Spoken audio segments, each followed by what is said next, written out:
There is a number that astronomers rarely say in public because of what it does to a room when you actually let it land. The number is this. For every planet in the Milky Way that currently has life on it, there are estimated to be hundreds, possibly thousands of planets that once had the conditions for life and no longer do. Worlds that were warm and wet and chemically rich, and then, through some combination of physics and timing and catastrophic bad luck, became something else. Frozen. Scorched. Airless, crushed under an atmosphere so thick and hot that lead flows as liquid on the surface. Some of them had the conditions for billions of years. Some of them had it for a few 100 million years and then the window closed. Some of them may have had life, actual self-replicating chemistry, actual biology, and then lost it. All of them are out there right now, orbiting their stars in silence, their surfaces empty of anything that looks up or asks questions or wonders whether anyone else is out there. They are the dead worlds, and there are vastly more of them than there are worlds like this one. Welcome to dusk and discovery. Get comfortable and stay with this one, because it goes somewhere that most discussions of planets and life do not go. Not just what makes a world habitable, but what kills a world that was. Subscribe if you want more nights like this. Now, let us go looking at what the universe does to planets that almost made it. To understand what a dead world is and how a world becomes one, you first need a clear picture of what makes a world alive in the sense we are going to use tonight. We are not going to be strict about the definition of life itself, because the question of whether a given chemistry counts as living is genuinely murky at the edges and would take its own long night to address properly. Instead, we are going to use the concept of habitability, the set of conditions that would permit life, as we broadly understand it, to arise and persist. Liquid water, a stable energy source, a chemical environment rich enough in the elements and compounds that self-replicating chemistry requires, a surface or subsurface environment protected from the worst radiation and bombardment, enough geological and atmospheric stability that the conditions persist for long enough for complexity to develop. These are the conditions Earth has had for roughly 4 billion years, and they are the conditions we are going to use as our reference when we ask what the universe does to worlds that had them and lost them. The first thing to understand is that these conditions are not the default. They are the exception. The universe is not organized in a way that makes habitable planets likely. It is organized in a way that makes stars likely, and planets a consequence of star formation, and habitable planets a rare subset of planets that happen to form in the right location around the right kind of star at the right time in the history of the galaxy, with the right initial composition and the right subsequent history. Each of those requirements filters out a large fraction of the candidate worlds. What remains after all the filters have been applied is a population of habitable worlds that is small relative to the total population of planets, but large in absolute terms because the total population of planets is itself enormous. The Milky Way contains somewhere between 200 and 400 billion stars. Surveys by the Kepler Space Telescope and its successor TESS, combined with ground-based radial velocity surveys, have established that planets are common around stars. The average number of planets per star in the Milky Way is at least one, and probably closer to 2 or 3 when you include the small rocky planets that are the most difficult to detect and therefore the most underrepresented in current surveys. This means the Milky Way contains somewhere in the range of 1 trillion planets, possibly more. Of these, a fraction orbit in the habitable zone of their star, the range of distances at which liquid water can exist on a planetary surface given reasonable assumptions about atmospheric composition and pressure. Estimates of the fraction of stars with a planet in the habitable zone range from a few percent to over 20% depending on the type of star and the definition of the habitable zone used. Taking a conservative figure of 10% and applying it to 400 billion stars gives 40 billion potentially habitable planets in the Milky Way alone. 40 billion potentially habitable planets. The word potentially is doing a lot of work in that sentence. Being in the habitable zone of a star is necessary but not sufficient for habitability. Many other things have to go right, and many of them can go wrong, and the ones that go wrong are what we are spending tonight looking at. The 40 billion figure is the upper bound, the population of planets that are candidates. The number that are currently habitable, or that were habitable in the past and are no longer, or that never quite made it despite having the right location, is something we are only beginning to have the observational tools to constrain. The most natural place to start is with the planets we know best, which are the planets in our own solar system. We have 8 of them, plus a population of dwarf planets and smaller bodies, and of the 8, only one is currently habitable by any reasonable definition. But the history of the solar system is not a history in which only one planet was ever a candidate. The history of the solar system is a history in which at least 2 other planets, and possibly 3, went through phases where the conditions for life were present, or close to present, and then lost them. The stories of those planets are the clearest illustrations we have of how a world dies, and they are worth telling in detail before we expand the discussion to the broader galaxy. Mars is the most familiar dead world, the one that has received the most scientific attention, and that has the most detailed geological record available to study. Mars today is a cold, dry, irradiated wasteland. Its average surface temperature is around -60 degrees Celsius. Its atmosphere is thin, less than 1% the pressure of Earth's, and composed almost entirely of carbon dioxide with trace amounts of nitrogen and argon. Its surface is exposed to ultraviolet radiation and cosmic rays at levels that would be lethal to most known life. Its equatorial regions occasionally reach above 0 degrees Celsius on a summer afternoon, but liquid water is not stable on the surface under current conditions because the atmospheric pressure is too low. Water that melts almost immediately boils or refreezes rather than flowing as liquid. The surface is a desert of iron oxide dust, an ancient volcanic rock, sculpted by wind and impact rather than by water or biology. But Mars was not always this. The geological record, read from orbit by a succession of spacecraft since the 1970s and read from the surface by rovers since 1997, tells a different story about the early history of the planet. The surface of Mars is covered in features that are unambiguous signatures of past liquid water activity. Ancient river valleys, some of them as large as anything on Earth, cut across the southern highlands in dendritic networks that indicate rainfall and surface runoff. Ancient lake beds, their sedimentary layering preserved in exquisite detail in places like Gale Crater, where the Curiosity rover has been driving since 2012, tell of standing bodies of water that persisted for thousands to millions of years. Minerals that form only in the presence of liquid water, clays and sulfates and carbonates, have been found across large areas of the ancient terrain. The northern plains may have been covered by an ancient ocean, the shorelines of which are still visible in the topography as ancient terraces. The period of Mars's history during which liquid water was stable on the surface is called the Noachian era, and it lasted from the formation of the planet roughly 4.5 billion years ago until approximately 3.5 billion years ago. That is a billion years during which Mars had liquid water, a thicker atmosphere, a warmer climate, and the chemical ingredients that we associate with the potential for life. A billion years is approximately the time it took for life to arise on Earth after the planet formed, though the comparison is imprecise because the conditions on early Earth were different from those on early Mars in important ways. Whether life arose on Mars during its Noachian wet period is one of the most important unanswered questions in planetary science, and the answer is not yet known. But the conditions were there. The window was open. What happened to Mars is a story of multiple failures compounding each other over geological time.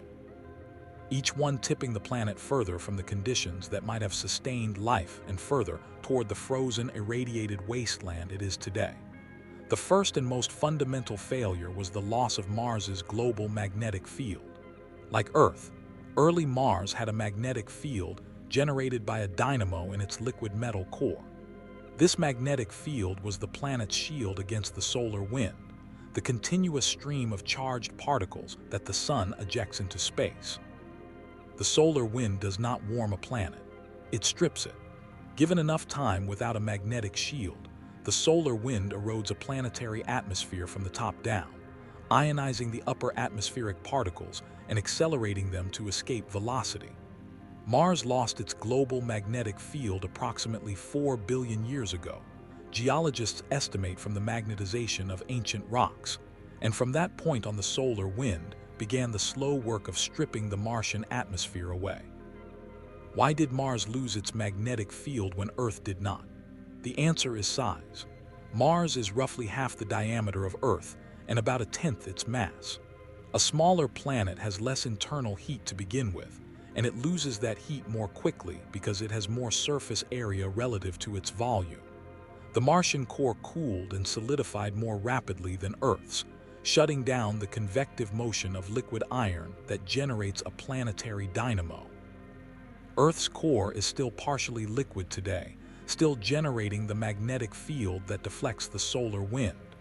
Mars's core solidified billions of years ago and the dynamo stopped. The shield went down. The atmosphere began to thin. The thinning of the atmosphere drove a feedback that accelerated the process. As the atmospheric pressure dropped, the greenhouse effect weakened. Mars cooled. Water that had been liquid or vapor began to freeze and become trapped in the polar ice caps and in the subsurface permafrost. Less water vapor in the atmosphere meant a weaker greenhouse effect, which meant more cooling, which meant more water freezing out, which meant a still weaker greenhouse effect. The feedback is self-reinforcing, and it ran in one direction. Mars got colder and drier in a cycle that, once begun, had no natural reversal.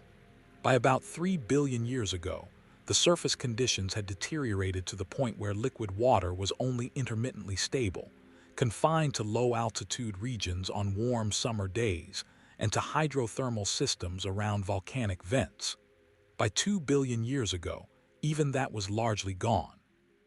Mars had become what it is today, and the remaining geological history of the planet is a record not of change, but of slow, cold preservation of the earlier record. The cruelty of the Mars story, if you can apply the word cruelty to a geological process, is the timing. The loss of the magnetic field and the onset of atmospheric stripping began right around the time that life was getting started on Earth. 3.8 to 4 billion years ago is the era of the oldest evidence for life on Earth, simple microbial chemistry in ancient rocks. If the same processes were occurring on Mars at the same time, in an environment that had been wet and chemically active for 1 billion years, then life may have been present on both planets simultaneously. Earth kept its conditions. Mars did not. Whatever was happening on Mars 3.8 billion years ago, whatever chemistry had developed in those ancient lake beds and river systems and hydrothermal vents, was presented with a deteriorating environment that got progressively more hostile over the following hundreds of millions of years. The question of whether any of it survived, whether there are Martian microbes today living deep in the subsurface where liquid water may still exist, warmed by residual geothermal heat and shielded from surface radiation by kilometers of rock, is one that the Mars Sample Return mission and future crewed exploration of Mars may eventually answer. Venus is the other obvious dead world in our solar system, and its story is different from Mars in almost every way except the conclusion. Where Mars died cold, Venus died hot. Where Mars lost its atmosphere, Venus kept too much of it. Where Mars shrank from potential habitability through a slow cooling process that played out over hundreds of millions of years, Venus may have been driven from potential habitability by a catastrophic runaway greenhouse event that could have played out in geologically short timescales. And where Mars is a cold, preserved record of its earlier history, Venus is a hot, erased one. Its surface completely resurfaced by volcanism sometime in the last 500 to 800 million years, wiping out whatever earlier geological history might have told us about its past conditions. Venus today is the most extreme surface environment in the solar system outside the Sun itself. Its surface temperature is approximately 465 degrees Celsius, hot enough to melt lead and hot enough to be measured as roughly constant day and night, pole to equator, because the thick atmosphere distributes heat efficiently. Its atmospheric pressure at the surface is 90 times that of Earth at sea level, equivalent to the pressure 800 meters below the ocean surface. Its atmosphere is 95% carbon dioxide with clouds of sulfuric acid. The few spacecraft that have successfully landed on the Venusian surface have all failed within 2 hours of landing, crushed and cooked by conditions that no engineering has yet managed to survive for longer. But Venus and Earth are in many respects twin planets. They are almost the same size, almost the same mass, almost the same density. They formed at roughly the same time from the same solar nebula. They have roughly the same bulk composition. In the early solar system, the differences between them were probably modest. The question that planetary scientists have been arguing about for decades is whether Venus was ever genuinely habitable, whether it ever had liquid water on its surface, and if so, for how long and what ended it. The classical picture was that Venus, being closer to the Sun than Earth, was always too hot for liquid water and was therefore never habitable. The solar flux at Venus is about 1.9 times that at Earth, significantly more than the difference that models of the habitable zone would typically classify as the inner edge. But this classical picture has been challenged by climate modeling work that suggests Venus may have had a clement surface environment for a significant period early in its history. The key variable is the rotation rate. Venus rotates extremely slowly, once every 243 Earth days, and in the retrograde direction.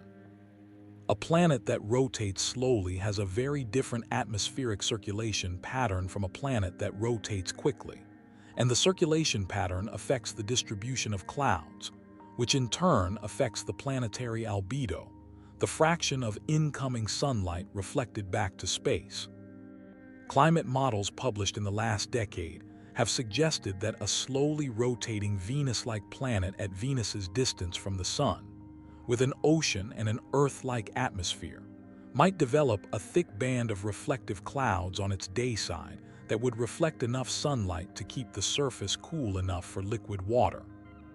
If this is correct, then early Venus, before whatever event or process drove it to its current state, may have been habitable for a significant period, possibly hundreds of millions of years, possibly longer.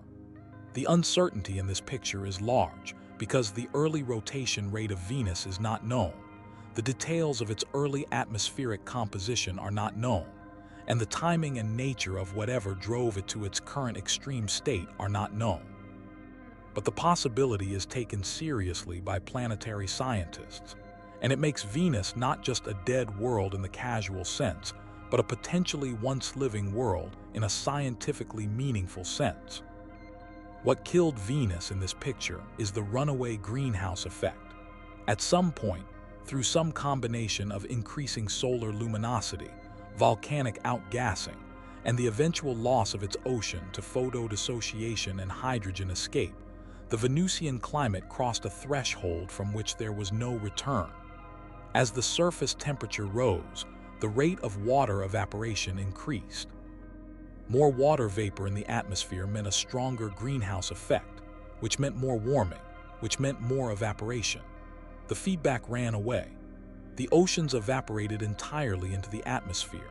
The hydrogen was eventually stripped away by the solar wind, leaving the oxygen to react with surface rocks, and the carbon dioxide that had been locked in carbonate rocks was released by the high temperatures into the atmosphere, building up to the crushing concentration that exists today. The process, once started, was self-reinforcing and irreversible. Venus crossed a line and could not come back. Earth is not immune to this process. The sun is getting brighter, as all main sequence stars do as they age and accumulate helium ash in their cores. The solar luminosity has increased by approximately 30% since the sun formed 4.5 billion years ago, and it will continue increasing. In roughly 1 billion years, the solar luminosity will have increased enough that the surface temperature of Earth will be too high for liquid water in any sustainable quantity, even accounting for the various feedback mechanisms that have regulated Earth's climate over geological time. The oceans will not evaporate immediately, but the conditions will have changed enough that the runaway greenhouse process will eventually begin, and once it begins, it will run to completion. Earth will eventually become what Venus is today. The timeline is 1 billion years, which is long by any human standard, but it is a fixed geological future that the physics of the solar system guarantees. The point of this comparison is not despair but proportion. Earth is habitable now. It has been habitable for 4 billion years. It will be habitable for approximately 1 more billion years. That is a 5 billion year window of habitability, which is extraordinary by any reasonable measure. But it is a window with a closing date built into the physics of the sun. Every living world in the universe has a window. The window is set by the lifetime and luminosity evolution of the host star, by the geological evolution of the planet, by the orbital dynamics of the system, by the history of impacts and volcanic events and magnetic field behavior, and a dozen other variables. For every planet whose window is currently open, there are planets whose window has already closed, either because the star got too bright or too dim, because the atmosphere was lost or gained too much, because the magnetic field failed, because a massive impact sterilized the surface, because the geological activity that recycles carbon and maintains the climate shut down. The dead worlds are the planets whose window closed before we arrived to look through it, and there are many more of them than there are planets whose window is still open. The third, potentially once habitable world in our solar system is less often discussed but deserves attention here, and it is not a planet. It is a moon. Specifically, it is Titan, the largest moon of Saturn, and it presents a case of habitability that is different in character from Mars and Venus, and that points toward a category of dead worlds, or perhaps not yet alive worlds, that expands the discussion significantly. Titan today has a thick nitrogen atmosphere, denser than Earth's, with a surface pressure about 1.5 times that of Earth at sea level. It has weather, clouds, rain, rivers, lakes, and seas. It has a complete hydrological cycle, but the liquid in its lakes and rivers is not water. It is methane and ethane, hydrocarbons that are liquid at Titan's surface temperature of around -179 degrees Celsius. The water on Titan is frozen solid. At those temperatures, water ice is as rigid and hard as rock, and the geology of Titan involves water ice playing the role that silicate rock plays on Earth, forming mountains and coastlines and the beds of methane rivers. Titan is a world that is extremely rich in organic chemistry. The thick orange haze that fills its atmosphere is produced by the action of ultraviolet light and energetic particles on the methane and nitrogen, producing a complex mixture of organic molecules called tholins. These tholins rain down onto the surface, coating it with a layer of prebiotic organic chemistry. The complexity of the molecules in Titan's atmosphere and on its surface includes compounds that, on Earth, are precursors to the chemistry of life. Titan has not just the raw elements but the complex organic compounds that biology uses. What it lacks, in the cold conditions of its current surface, is liquid water to serve as the solvent in which those compounds can react and self-organize. But Titan will not always be this cold. In approximately 5 to 6 billion years, as the sun exhausts its hydrogen and expands into a red giant, the solar luminosity will increase dramatically. The outer solar system, currently frozen, will be warmed by the expanding sun. Titan's surface temperature will rise. Its water ice will melt. For a period estimated to last several 100 million years, Titan will have liquid water on its surface, a warm ocean rich in dissolved organic compounds from the tholins that have been accumulating for billions of years. It will have, in other words, exactly the conditions that might support the origin of life, at the moment when Earth and the inner solar system are being incinerated by the swelling sun. This is Titan's window. It has not opened yet. The organic chemistry is being prepared right now slowly, over the billions of years before the sun brightens enough to melt the ice. When the window finally opens, the conditions will be extraordinary. Whether life arises during that window depends on the same contingencies that governed whether life arose on early Earth, contingencies we do not fully understand. But the possibility is real, and it illustrates something important about the category of dead worlds. Not all of them are dead because their window opened and closed. Some of them have windows that have not yet opened. Some of them are in a phase of preparation, accumulating the chemical complexity that will become relevant when conditions change. The universe is patient. The timescales available for chemistry to organize itself are, from a human perspective, essentially unlimited. The case of Titan also raises a question that will become important as we expand the discussion beyond our solar system. What counts as a dead world versus a not yet alive world versus a world that might support life in a very different form from what we know? The methane lakes of present-day Titan are not suitable for water-based biology as we understand it. But there are theorists who have proposed that a different kind of biochemistry, based on liquid methane as the solvent rather than water, might be possible in principle. The chemistry would be different. The energy sources would be different.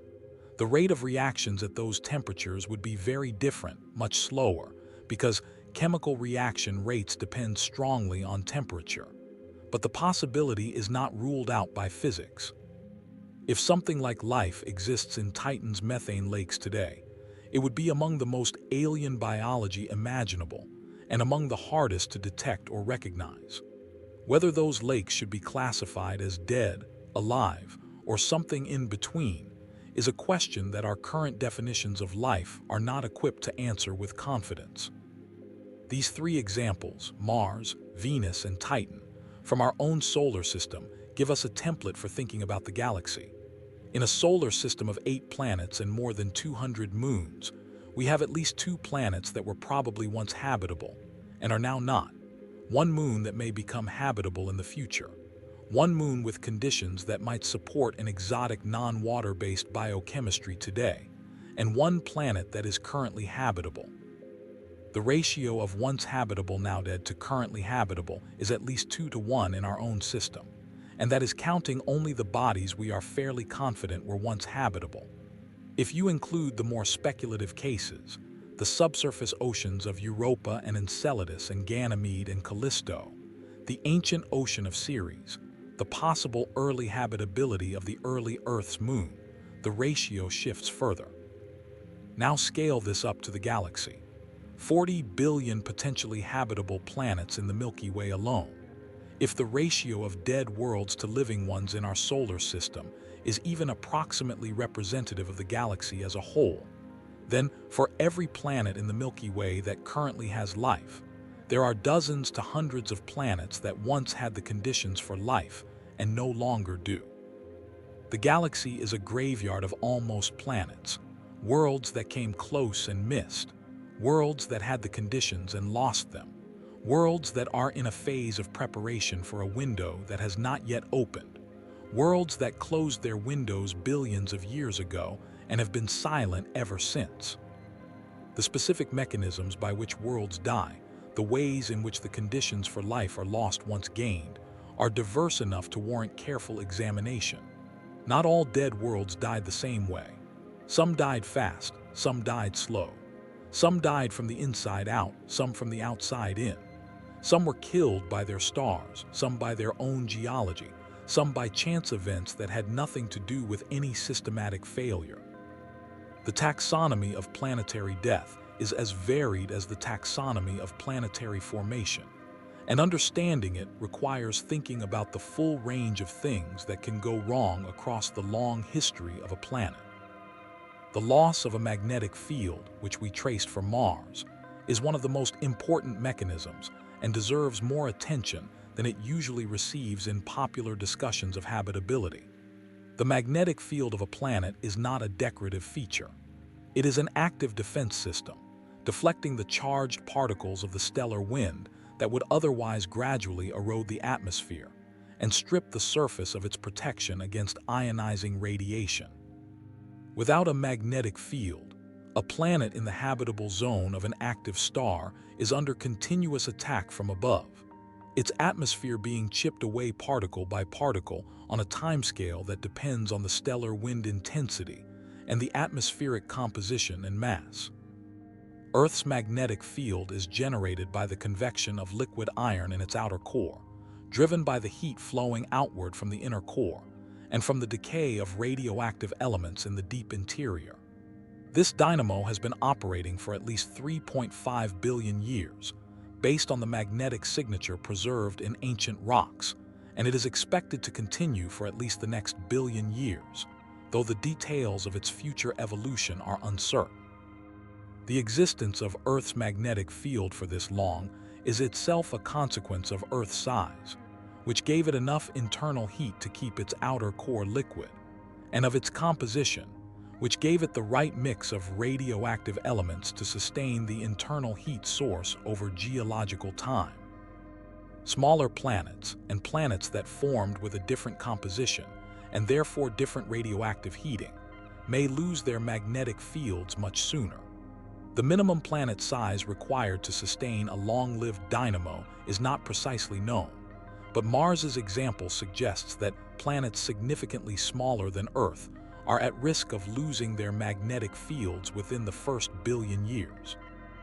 In a galaxy full of planets of all sizes, this means a large fraction of the rocky planet population in habitable zones may be effectively unshielded from their stars, their atmospheres being steadily eroded regardless of whether liquid water and suitable chemistry exist on the surface. The window for life on these planets is limited not by the intrinsic chemistry, but by the physics of the planetary interior and its magnetic protection. The story of atmospheric loss goes deeper than magnetic field protection alone. Even for planets with magnetic fields, the long-term evolution of the atmosphere is governed by a complex interplay of volcanic outgassing, chemical weathering, biological processes where life exists, impact events, and photochemical reactions in the upper atmosphere. The carbon silicate cycle, which regulates the long-term carbon dioxide content of Earth's atmosphere, and therefore the greenhouse effect and the surface temperature, depends on a planet having active plate tectonics to recycle carbon between the atmosphere and the interior. On Earth, carbon dioxide is absorbed by rainfall and incorporated into carbonate rocks through chemical weathering of silicate minerals, and these carbonate rocks are then subducted at plate boundaries, and their carbon is eventually returned to the atmosphere through volcanic activity. This cycle acts as a thermostat. When the planet warms, weathering rates increase, more carbon is drawn down from the atmosphere, the greenhouse effect weakens, and the planet cools. When the planet cools, weathering slows, volcanic outgassing accumulates carbon in the atmosphere, the greenhouse effect strengthens, and the planet warms. The feedback is stabilizing and has kept Earth's climate within the bounds of habitability for 4 billion years despite the steadily increasing luminosity of the Sun. But this thermostat requires plate tectonics, and plate tectonics is not a guaranteed feature of rocky planets. It requires the right combination of interior temperature, crustal composition, water content of the mantle, and surface conditions. Mars has no plate tectonics. Venus appears to have a different style of crustal recycling, involving periodic resurfacing events rather than continuous subduction. Many rocky planets in the galaxy may be single-plate worlds, what planetary scientists call stagnant lid planets, where the crust does not recycle, and the carbon silicate thermostat does not operate. On a stagnant lid planet, the long-term climate is not regulated by weathering and subduction. It is governed by the volcanic outgassing rate, which decreases as the planet cools and volcanic activity wanes, and by whatever photochemical and impact processes affect the atmosphere. Without the thermostat, the climate of a stagnant lid planet can drift in either direction, warming toward a runaway greenhouse or cooling toward a frozen state, with no stabilizing feedback to bring it back. The fraction of rocky planets in habitable zones that have plate tectonics is not known. It may be a minority. If plate tectonics is rare, then the carbon silicate thermostat that has kept Earth habitable for 4 billion years may be a special feature of a small subset of rocky planets rather than a general property of habitable worlds. The majority of rocky planets in habitable zones may be stagnant lid worlds, whose climates drift over geological time in ways that are not self-correcting, making them vulnerable to the runaway greenhouse or the snowball planet scenarios that end habitability more or less permanently. A snowball planet is a world that has cooled enough that its surface becomes covered in ice, and the high reflectivity of the ice then reflects enough sunlight to keep the surface cold even when the solar luminosity would, for an ice-free planet, be sufficient to melt the ice. Earth has probably experienced several snowball episodes in its history, episodes in which the ice covered most or all of the surface, and the planet was trapped in a frozen state.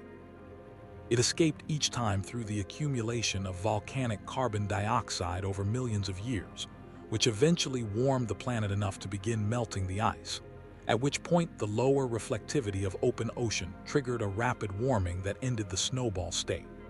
Without plate tectonics and the associated volcanism, the escape from a snowball state would be much slower or might not happen at all. A stagnant lid planet that entered a snowball state might stay there indefinitely. These are the mechanisms that kill worlds quietly, over geological time, through the slow deterioration of the conditions that make the surface clement. But there are also faster killers, events that can end habitability in geologically short timescales, and these form a different category of planetary death that deserves its own careful attention before we look at what all of this means for the broader question of life in the universe. The slow killers, the geological and atmospheric failures that play out over hundreds of millions of years, are in some ways the easiest deaths to understand because they follow from physics that we can observe and model and trace through time. A planet loses its magnetic field because its core cools. The atmosphere thins. The surface dries. The sequence is legible in the rock record and in the orbital mechanics and in the behavior of the planetary interior. It is a long decline. There is time, in principle, for whatever biology might have arisen to adapt as conditions change, to retreat into subsurface refuges, to evolve toward tolerance of the deteriorating surface. Life on Earth has survived conditions that would have seemed catastrophic by any measure, surviving mass extinctions and volcanic winters and massive glaciations and asteroid impacts, not because individual organisms survived, but because the process of evolution kept producing forms that could exploit whatever conditions remained. A planet dying slowly gives whatever life it has the maximum possible time to adapt or find refuge.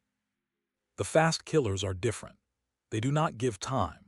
They do not allow retreat or adaptation or evolutionary response. They change the conditions of a planet on timescales short enough that even the fastest evolutionary processes cannot keep up. And in the most extreme cases, they change conditions so fundamentally and so completely that no refuge is available anywhere on the planet. The fast killers are the ones that end not just the surface habitability of a world but its entire biological history, all at once, in a geological instant. The most dramatic fast killer within a planetary system is a large impact event. The early solar system was a chaotic environment. The planets formed from a disk of gas and dust that was full of planetesimals, bodies ranging in size from meters to hundreds of kilometers, and the process of planetary accretion involved the sweeping up of these bodies over hundreds of millions of years.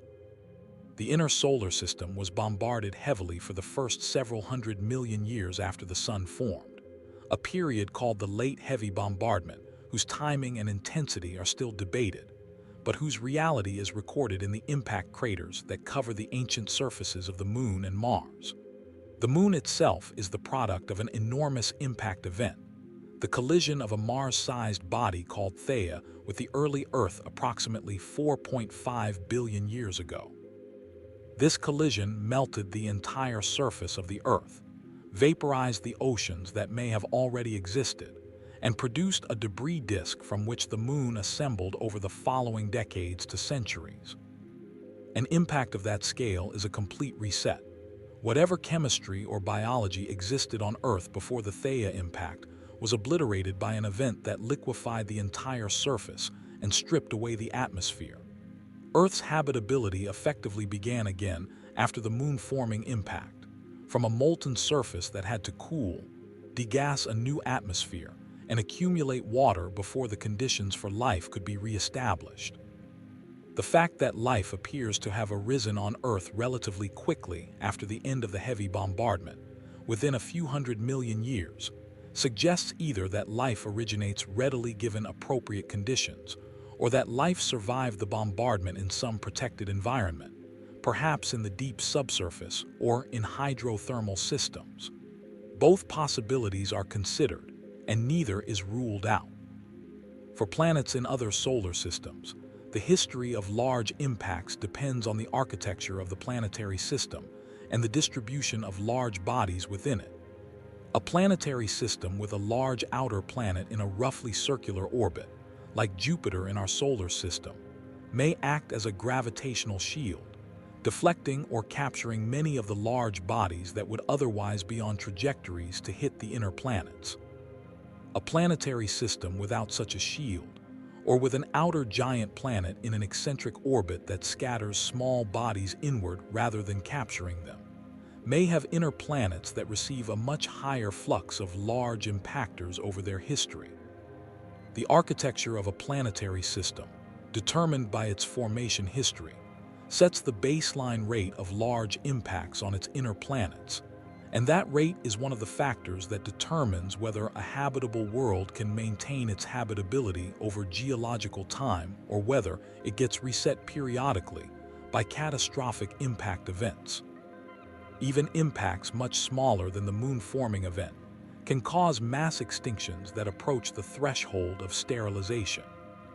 The impact that ended the Cretaceous period 66 million years ago, the event that killed the non-avian dinosaurs, released energy equivalent to roughly 10 billion atomic bombs, triggered wildfires across large parts of the continents, injected enough dust and sulfur compounds into the atmosphere to block sunlight globally for months to years, and drove global temperatures down sharply before a period of greenhouse warming from the injected carbon dioxide. Approximately 3/4 of all species on Earth went extinct in the geological aftermath of this event. Earth survived, life survived, but the margin was not unlimited, and a body several times larger could have produced effects that were not recoverable on any biologically meaningful timescale. The Chicxulub impactor that ended the Cretaceous was approximately 10 to 15 kilometers in diameter. Bodies of this size are not common in the current solar system, but they are not absent either. The asteroid belt still contains objects of this size, and their orbital dynamics are chaotic on long timescales, meaning that the probability of a Chicxulub-scale event over the next 100 million years is not zero. For planets in other solar systems, depending on the distribution of small bodies in those systems, the rate of large impacts could be higher or lower than Earth has experienced, and the variation in this rate is one of the less appreciated factors that distinguishes more habitable from less habitable planetary environments. Beyond the planetary system itself, there are killers that operate at the scale of the galaxy.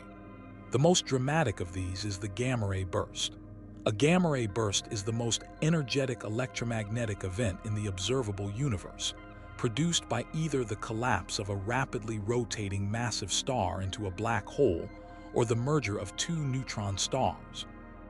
The burst itself lasts from a fraction of a second to a few minutes, but it releases more energy in that time than the Sun will radiate over its entire 10 billion-year lifetime.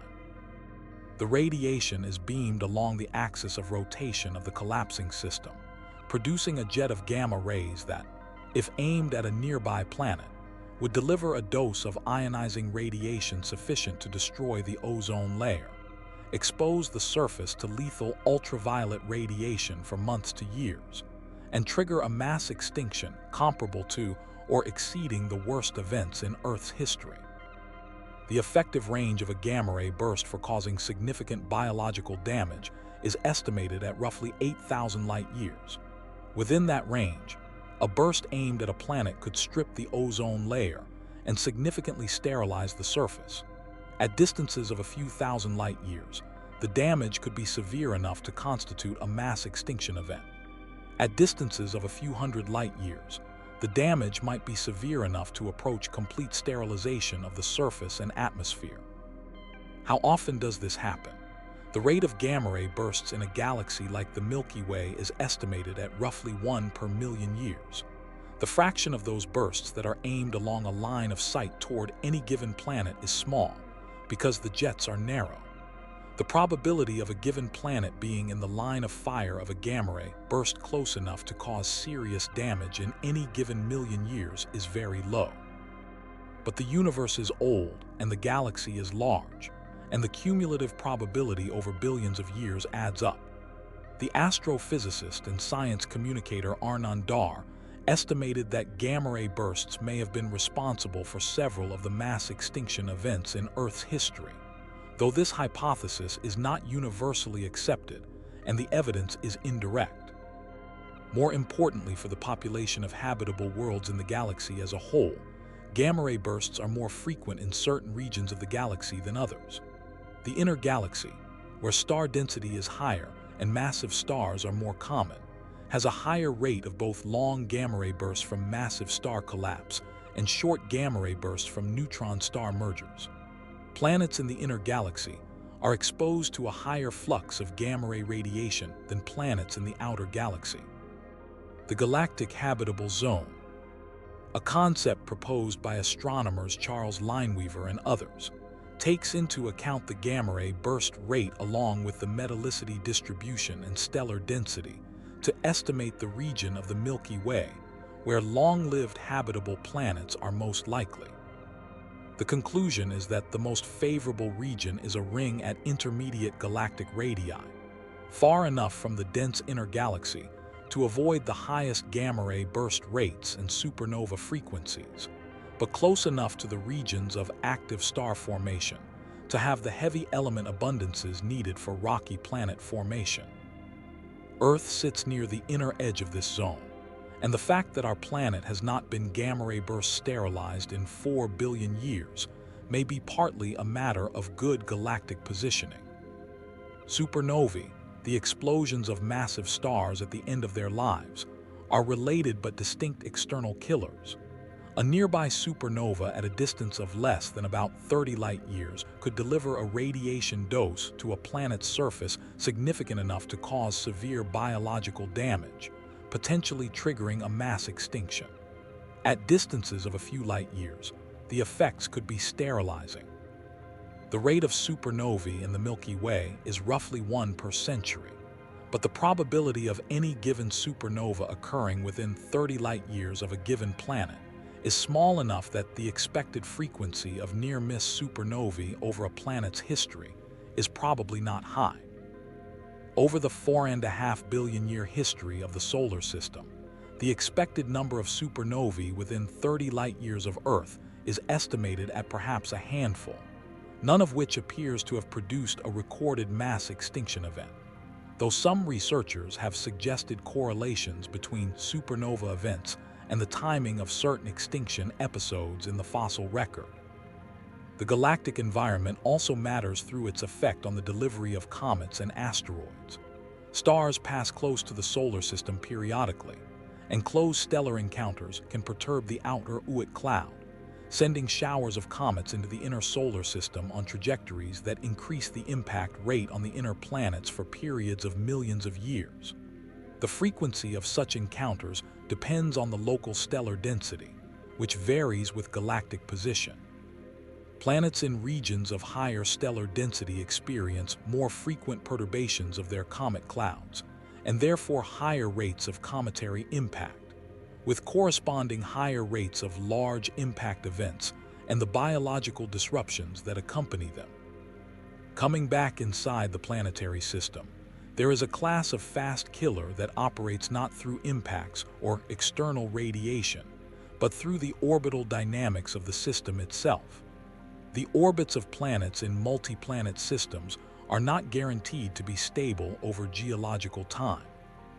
The gravitational interactions between planets can, in some configurations, lead to orbital chaos, a state in which small perturbations grow exponentially over time, eventually driving a planet's orbit to an eccentric or unstable configuration. In the most extreme cases, orbital instability can eject a planet from its system entirely, sending it on a hyperbolic trajectory into interstellar space, or can drive planetary collisions, dramatically altering the composition and orbital properties of the surviving planets. Our own solar system has not always had its current architecture. The NICE model, developed by a team of planetary scientists in the 2000s and named for the city in France where the work was done, proposes that the early solar system experienced a period of dynamical instability in which the giant planets migrated significantly from their original orbital positions, interacting with each other, and with the disk of planetesimals that still filled the outer solar system. This instability drove the late heavy bombardment of the inner solar system, explaining the spike in impact rates on the Moon and Mars that is recorded in their crater populations. The NICE model and its successors suggest that the current stable configuration of the solar system was not guaranteed from the beginning but emerged from a period of chaos, and that alternative outcomes, in which the inner planets were destabilized or ejected, were physically possible. In exoplanetary systems, orbital instabilities may be more common. The diversity of planetary system architectures discovered by the Kepler mission is striking. Hot Jupiters, gas giant planets in orbits of a few days around their stars, could only have formed at much larger distances, and then migrated inward through gravitational interactions with the protoplanetary disk or with other planets. This migration would have dramatically disrupted the orbits of any smaller planets in the inner system. Systems with hot Jupiters are generally not expected to have Earth-like planets in their habitable zones, because the migration of the giant planet would have scattered or accreted the inner planet population. The presence of a hot Jupiter in a system is therefore roughly an indicator of a dead inner system, a region where rocky planets either never formed or were destroyed during the giant planet's inward migration. Even in systems without hot Jupiters, the orbital stability of planets in habitable zones is not guaranteed over the multi-billion-year timescales required for life to develop. Computer simulations of planetary system dynamics show that systems with multiple planets in closely spaced orbits often become unstable on timescales of millions to hundreds of millions of years, with orbits crossing and eventually leading to collisions or ejections. The fraction of initially habitable zone planets that remain in stable orbits for the several billion years required for complex life to develop is uncertain, but is probably significantly less than 100%, and the systems that do not maintain orbital stability over this timescale add to the population of dead worlds. The most numerically abundant stars in the galaxy, the stars around which the largest number of rocky planets presumably orbit, are red dwarfs, also called M dwarfs. Red dwarfs are smaller, cooler, and dimmer than the Sun, with masses ranging from about 8% to about 60% of the solar mass and luminosities ranging from a small fraction of a percent to a few percent of the solar luminosity. They are extraordinarily long-lived, with main sequence lifetimes of tens of billions to trillions of years, far longer than the current age of the universe. They make up approximately 70% of the stars in the Milky Way. If rocky planets in the habitable zones of red dwarfs can be habitable, then the majority of habitable planets in the galaxy orbit red dwarfs. And the question of habitability around red dwarfs is one of the most important questions in astrobiology. The answer is complicated. Red dwarfs are not simply dim versions of the Sun. They have several properties that make habitability around them significantly more challenging than habitability around a Sun-like star, and these properties are responsible for a large population of potentially dead worlds among the planets that orbit them. The first challenge is tidal locking. A planet in the habitable zone of a red dwarf is much closer to its star than Earth is to the Sun, because the habitable zone of a dim red dwarf is at a much smaller orbital radius. Proxima Centauri, the nearest red dwarf and the nearest star of any type to the Sun, has a habitable zone centered at about 5% of the Earth-Sun distance. A planet at that distance experiences gravitational tidal forces from the star that are far stronger than the tidal forces the Moon exerts on Earth. Over geological time, these tidal forces synchronize the planet's rotation with its orbital period, a process called tidal locking, leaving one hemisphere permanently facing the star and one hemisphere permanently facing away. A tidally locked planet has a permanent day side and a permanent night side. The day side receives continuous stellar radiation and can become extremely hot. The night side receives no stellar radiation and can become extremely cold. The temperature difference between the two hemispheres can be enormous, hundreds of degrees in some models, and this temperature difference drives powerful atmospheric circulation as hot gas rises on the day side and flows toward the night side. Whether this circulation is efficient enough to distribute heat evenly enough to prevent atmospheric collapse, in which gases freeze out on the cold night side and the atmosphere drains away, depends on the atmospheric composition and pressure. For thin atmospheres or certain atmospheric compositions, the night-side temperatures can drop below the condensation point of the dominant atmospheric gases, and the atmosphere collapses onto the night side as a permanent ice sheet. For thicker atmospheres, the circulation may be sufficient to maintain a habitable temperature range in a band around the terminator, the boundary between day and night, even if the day side is too hot and the night side too cold for liquid water. Climate models of tidally locked planets have produced a wide range of outcomes depending on the assumed atmospheric composition and the stellar type, and the consensus is not settled. Some models find that tidally locked planets with Earth-like atmospheres can maintain liquid water in a limited region near the terminator or on the day side under certain conditions. Others find that the atmospheric dynamics of a tidally locked planet lead to conditions that are hostile to surface liquid water in most cases. The truth is probably that some tidally locked planets in red dwarf habitable zones are habitable, and many are not, and distinguishing between these cases requires detailed knowledge of individual planetary atmospheres that we do not yet have for most exoplanets. The second and perhaps more severe challenge for habitable planets around red dwarfs is stellar flare activity. Red dwarfs, especially younger ones, are among the most magnetically active stars in the galaxy. They produce frequent and powerful flares, eruptions of energy from their surfaces that can briefly increase the star's ultraviolet and X-ray luminosity by factors of hundreds to thousands. The habitable zone planets around these stars, being much closer to the star than Earth is to the Sun, receive the full brunt of these flares at close range. A powerful flare on a red dwarf can deliver a dose of ultraviolet radiation to a nearby planet equivalent to many times the total ultraviolet flux that Earth receives from the Sun in a year, delivered in a matter of minutes. The effect of repeated powerful flare events on planetary atmospheres depends on whether the planet has a magnetic field and how thick its atmosphere is.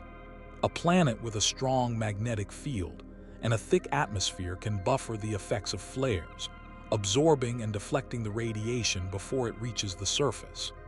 A planet without a magnetic field or with a thin atmosphere is directly exposed. The ultraviolet radiation from a flare can dissociate atmospheric molecules, producing reactive species that catalyze the destruction of ozone and other protective compounds. Over time, repeated flare events can erode the ozone layer of a planet and expose the surface to the cumulative damage of unfiltered ultraviolet radiation. The most active red dwarfs produce major flares at rates of several per day. Even red dwarfs of intermediate activity produce significant flares at rates of several per week. For a planet in the habitable zone to survive this environment over the billions of years required for complex life to develop, it would need either a strong enough magnetic field and thick enough atmosphere to withstand continuous irradiation, or the stellar activity would need to decline sufficiently over time as the star ages. Red dwarfs do become less active as they age, their flare rates and intensities declining over the first few billion years of their lives. But the initial phase of high activity, lasting 1 to 2 billion years for some red dwarfs, could be sufficient to strip the atmospheres of close inhabitable zone planets before the star settles into a quieter phase. Proxima Centauri b, the rocky planet discovered in the habitable zone of Proxima Centauri in 2016, is perhaps the most studied example of this challenge. Proxima Centauri is one of the most flare-active red dwarfs known. Proxima b receives roughly 60 times more extreme ultraviolet radiation from its star than Earth receives from the Sun, and it experiences powerful flare events at a rate that would be catastrophic for an unprotected planetary surface. Whether Proxima b has any atmosphere at all, and if so what its composition and thickness are, is not currently known. The planet was discovered by the radial velocity method, which measures only the mass and orbital period. The atmospheric properties can only be determined by transit spectroscopy if the planet transits its star from our perspective, and Proxima b does not appear to transit. Whether Proxima b is a living world, a dead world, or a world that never had the conditions for life is a question that current technology cannot answer for this specific planet. The broader question of red dwarf habitability has been addressed statistically. A survey of red dwarf exoplanets in the habitable zone, combined with atmospheric modeling and stellar activity data, suggests that the prospects for habitability are significantly worse for planets around the most active red dwarfs than for planets around quieter, older red dwarfs or around sun-like stars. But it also suggests that the prospects are not zero, and that some red dwarf planets, particularly those around older, less active stars, may retain atmospheres and surface conditions compatible with liquid water. The enormous number of red dwarfs in the galaxy means that even if only a small fraction of their habitable zone planets are actually habitable, the absolute number of habitable red dwarf planets could be large. But the flip side is also true. The enormous number of red dwarf habitable zone planets means that the number of dead worlds around red dwarfs, worlds that lost their atmospheres to flare activity or tidal effects, is also enormous. Red dwarfs may be responsible for the largest single category of dead worlds in the Milky Way. What do the exoplanet observations actually show us about the population of potentially dead worlds? The Kepler mission, which monitored approximately 150,000 stars for 4 years looking for the tiny dip in stellar brightness produced when a planet passes in front of its star, confirmed over 2,500 exoplanets and identified thousands more candidates. The statistical analysis of the Kepler data established that roughly 20% of sun-like stars have an Earth-sized planet in or near the habitable zone. It also revealed something about the distribution of planetary sizes that is relevant to the dead world question. One of the most striking results from the Kepler data is the existence of what is called the radius gap, or the Fulton gap, a deficit of planets with radii between about 1.5 and 2 times Earth's radius. Planets slightly smaller than this gap are rocky super-Earths with thin atmospheres or no atmospheres. Planets slightly larger than this gap are mini-Neptunes with thick hydrogen and helium envelopes. The gap itself is a region almost devoid of planets, and its origin is understood as the result of atmospheric escape. Planets in this size range, exposed to high levels of ultraviolet and X-ray radiation from their young stars, lose their primordial hydrogen atmospheres through a process called photoevaporation, in which the high-energy radiation heats the upper atmosphere to the escape temperature. Planets below the gap lost their primordial atmosphere entirely, becoming bare rocky worlds. Planets above the gap retained enough mass to keep their thick envelopes. The Fulton Gap is direct observational evidence that atmospheric loss is a common and important process in the evolution of planetary systems. The planets on the small side of the gap are stripped worlds, rocky bodies that once had more substantial atmospheres and lost them. Whether any of them were ever in habitable zones, and were once habitable, is harder to determine from size alone, because most of the planets on the small side of the Fulton Gap orbit very close to their stars and are well inside the habitable zone. But the existence of the gap establishes that photoevaporation is efficient enough to strip the atmospheres of a large fraction of small planets, and the same process operating on habitable zone planets around active stars could produce a population of stripped, dead rocky worlds at habitable zone distances. The atmospheric characterization of exoplanets, the actual measurement of what is in the atmosphere of a planet outside our solar system, has been one of the most rapidly developing areas of observational astronomy. Before the James Webb Space Telescope, atmospheric detections were limited to a handful of large, hot planets whose thick atmospheres produced strong enough signals for ground-based and Hubble observations. Since 2022, the James Webb has dramatically expanded the reach of atmospheric characterization. It has detected carbon dioxide in the atmosphere of a gas giant, identified sulfur dioxide and water and methane, and carbon dioxide in the atmosphere of another hot giant, and made the first tentative detections of atmospheric signals from smaller, potentially rocky planets. The rocky planet results from the James Webb are some of the most consequential early findings of that mission for the question of dead worlds. The TRAPPIST-1 system, a system of 7 rocky planets orbiting an ultra-cool red dwarf star about 40 light-years from Earth, has received particularly intense attention. The star is small and dim, and the habitable zone falls at a close distance, putting 3 of the 7 planets in or near the habitable zone. The James Webb has observed several of the TRAPPIST-1 planets in search of atmospheric signals, and the early results are sobering for the question of habitability. TRAPPIST-1b, the innermost planet, shows no evidence of any atmosphere when observed in thermal emission.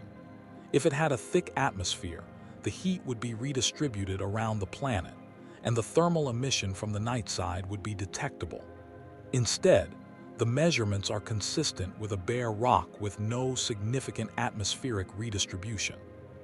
TRAPPIST-1c, the second planet and one that receives a similar stellar flux to Venus, shows similarly limited evidence for a thick atmosphere. These are early results, and the uncertainties are significant.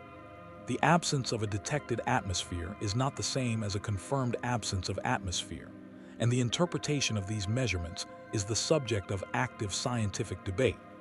But if the early indications hold up, they suggest that the innermost TRAPPIST-1 planets are bare rocks, stripped of their atmospheres by the intense ultraviolet and flare activity of their host star early in its life.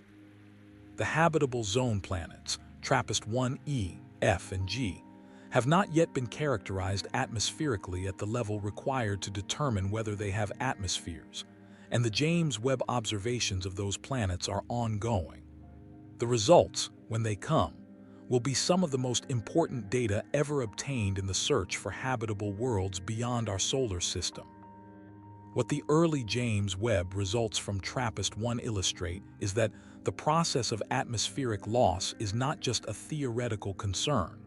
It appears to be happening, or to have happened, to real planets that we can observe.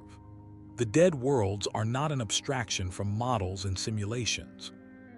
They are real objects that our instruments are beginning to characterize directly, and the picture that is emerging suggests that stripped, airless, dead worlds are common, and perhaps the majority outcome for rocky planets around the most active red dwarfs.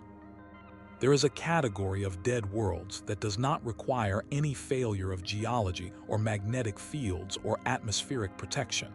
It requires only location. The galactic habitable zone concept, which we touched on briefly when discussing gamma-ray bursts, has a second dimension beyond the radiation environment. It also has a metallicity dimension. The heavy elements required to build rocky planets, the silicon and iron and magnesium and oxygen that make up the bulk of a rocky world, are not products of the Big Bang. They are products of stellar nucleosynthesis, built up in stars over the first several billion years of galactic history, and scattered into the interstellar medium by supernovae and stellar winds. The earliest stars in the galaxy, the population III stars that formed from the essentially metal-free gas of the Big Bang, could not have had rocky planets because the material to build them did not yet exist. The galaxy had to age through several generations of stellar birth and death before the interstellar medium was enriched enough in heavy elements to allow the formation of Earth-like planets. This means that the earliest potentially habitable planets in the galaxy could not have formed until several billion years after the Big Bang. The exact timing depends on the rate of chemical enrichment of the galaxy, which varied with galactic position and star formation history. But the broad consensus is that rocky planets capable of being Earth-like could not have formed until the galaxy was roughly 4 to 6 billion years old. The universe is now 13.8 billion years old, so the window for rocky planet formation has been open for 7 to 10 billion years. But those planets that formed in the first billion years of the available window, the oldest rocky planets in the galaxy, are now 7 to 10 billion years old. If they were ever habitable, they have had far longer to exhaust their habitability windows than younger planets like Earth. These ancient planets, orbiting the oldest stars in the galaxy in the metal-poor outer halo and in the ancient bulge population, are among the most likely candidates for the dead worlds we have been discussing. They formed early, when the galaxy was still enriching itself with heavy elements, so they may have formed with different bulk compositions from Earth, potentially lacking enough radioactive elements to sustain long-lived geological activity, or enough water-soluble elements to support the kind of geochemistry that Earth's carbon silicate cycle requires. They have been orbiting their stars for billions of years longer than Earth, giving them far more time for atmospheric loss and geological shutdown and tidal evolution to proceed. Whatever habitability windows they may have had are almost certainly closed now, and have been closed for billions of years. They are among the oldest dead worlds in the galaxy, silent for an unimaginable duration. The age distribution of the Milky Way's planetary population is itself a source of dead worlds that is rarely discussed explicitly. The galaxy has been forming stars continuously for about 13 billion years, with the star formation rate varying over time. Early in the galaxy's history, the star formation rate was high, producing large numbers of massive stars that lived fast, died in supernovae, and enriched the interstellar medium for the next generation. As the galaxy aged, the star formation rate declined and the average stellar mass decreased. The planets that formed around the early high-mass stars are gone, those stars having long since burned out. But the planets that formed around the long-lived lower-mass stars of the early galaxy are still there, orbiting ancient dim stars, having gone through whatever habitability phases they had billions of years ago. The picture that emerges from all of these considerations is of a galaxy that is, from the perspective of a planet-forming process trying to produce a long-lived habitable world, an extremely difficult environment. The requirements are stringent.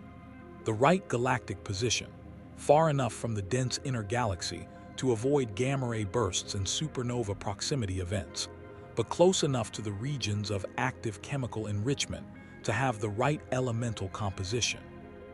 The right stellar type, not too massive to exhaust before life can develop, not too small and active to strip the atmosphere before life can develop. The right planetary size, large enough to maintain geological activity and a magnetic field, small enough not to retain a massive hydrogen envelope. The right orbital position within the system, in the habitable zone but not so close as to be tidally locked or flare-sterilized. The right system architecture, with outer giant planets in stable circular orbits that shield the inner system from impacts rather than directing comets toward it. The right geological history, with plate tectonics operating to maintain the carbon silicate thermostat. The right impact history, severe enough in the early period to deliver water and heavy elements, but not so severe as to sterilize the surface repeatedly. Each of these requirements eliminates a fraction of the candidate population. The fraction that satisfies all of them simultaneously is small. The fraction that fails one or more of them, that is habitable in some respects but not others, or that was habitable once and is not anymore, is large. The dead worlds are not the exceptions. They are the majority. Earth is not the example of what a habitable zone planet looks like. Earth is the rare exception, the planet that managed to satisfy an improbably long list of requirements and maintain them for an improbably long time, while the vast majority of its potential peers failed one requirement or another and ended up silent. Understanding this is not defeatism. It is calibration. It tells us that the search for life in the universe should expect to find mostly silence, mostly dead worlds, mostly planets that came close but did not quite make it. It tells us that the conditions on Earth are not the default but the exception. It tells us that when we find a world that looks genuinely Earth-like in all the relevant respects, we will be looking at something statistically very unusual, a world that beat the odds in multiple dimensions simultaneously.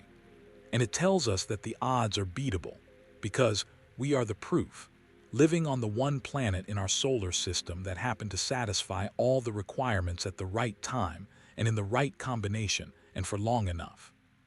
But the calibration also tells us something about the nature of the universe's relationship to life that is worth sitting with before we continue. The universe is not hostile to life in the sense of actively opposing it. It is indifferent to life in the sense that the physical processes that produce habitable worlds are the same physical processes that produce dead ones, and the proportion between them is set by physics and chemistry and orbital dynamics rather than by any preference or design. The dead worlds are not failures. They are the natural product of the same processes that produced Earth. The magnetic field loss of Mars is the same physics as the magnetic field maintenance of Earth, applied to a planet of different size.